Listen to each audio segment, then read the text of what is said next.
ቅዱስ ጊዮርጊስ የእውነት ምስክር፣ ጽኑ ምስክር፣ ብቻውን የተጋደለ ሰው ከአንድ ሰው ጋር ይታገላል።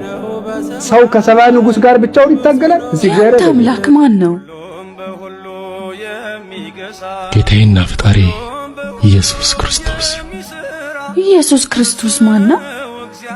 በሰማይ ያለ አባታችን ኃያልና ገናና የሆነ ሁሉን ማድረግ የሚችል የሁሉም ነገርም ፈጣሪ። ኦ ፍጡነ ረድኤት ሩፀተ ነፋስ አውሎ ለዘይፄዋ ከበተወክሎ ጊዮርጊስ ቅረብ ለምሕረት ወለተሳሎ ተወከፈትረ ጸሎትየ ወቃለ ጽራህየ ኩሎ እስመ ልበ አምላክ ርሩ በኀቤከ ሀሎ